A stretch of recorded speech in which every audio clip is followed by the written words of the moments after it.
I don't know if this is gonna work. Intro of darkness then. Nope. I tried.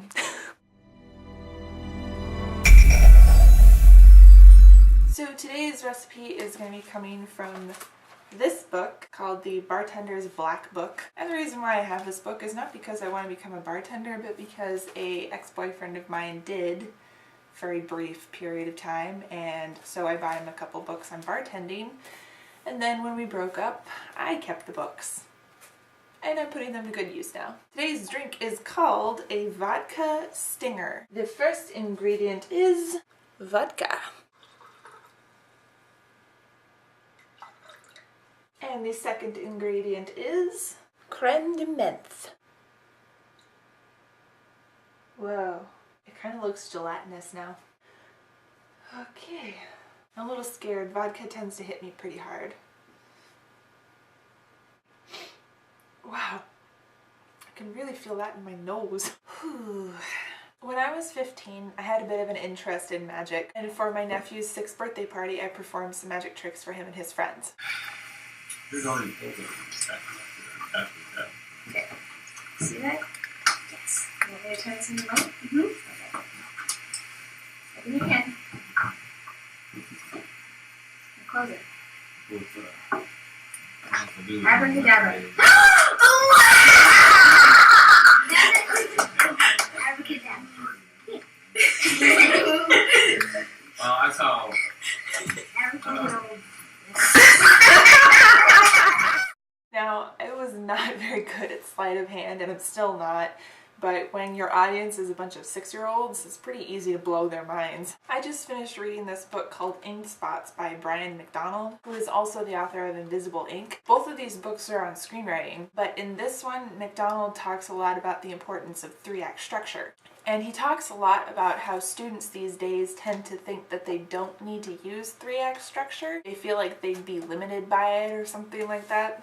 They think that they can get away with skipping over the first act and going right into the second one where the meat of the story is. But here's the thing, and Brian McDonald makes a point of this in his book. Every magic trick requires 3-act structure. Every magic trick consists of 3 parts, or acts.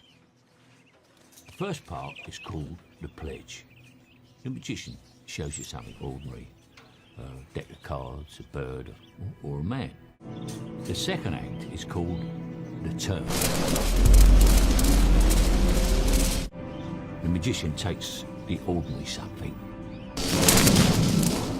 and makes it do something extraordinary.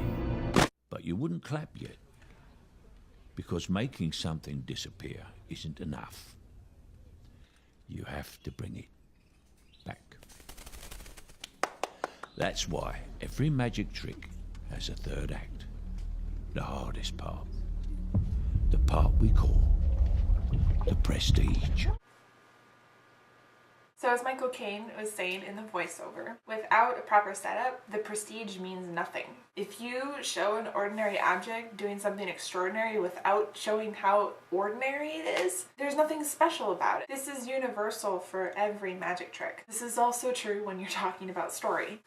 Burping. If you don't properly set up your character or the world that the character exists in, then the arc that the character goes through and the climax at the end of the story will have absolutely no meaning at all. We won't know where this character started off, so we won't fully understand the growth that this character went through and the change that is happening throughout the story, which makes less of an impact than if we actually did know how he started out. We're supposed to see his growth. That's the reason why we're telling these stories to begin with. Character growth. Or character demise, whichever kind of story you're trying to tell. And don't you dare tell me that life doesn't work out in a 3-act structure. When you're telling a story about something that happened in your life, do you not start out with a setup and then proceed to tell the rest of the story? A person needs context in order to fully understand what you're saying. You can't just tell them the end of the story without starting with the beginning. Oh my god, and then the pan caught fire and totally almost burned the house down. I mean, we had to call the fire department and everything. There was smoke everywhere. Wait, so how did the fire start? Jake was trying to cook fajitas. Hello. And you can't tell a joke by skipping ahead to the punchline. And you can't show a magic trick by just showing the end. I mean, storytellers have been utilizing 3-act structure for thousands of years. So what in the world makes you think that you can get away with not using it? You can't. Your story just won't work if you don't. It won't have the same kind of emotional impact, and it won't resonate with your audience. Every magic trick, every joke, every story has to have 3-act structure. It has to have a beginning, a middle, and an end. I'll see you guys next week. And a perfect example to illustrate darkness, then redness, then whiteness. 3-act structure. I don't know.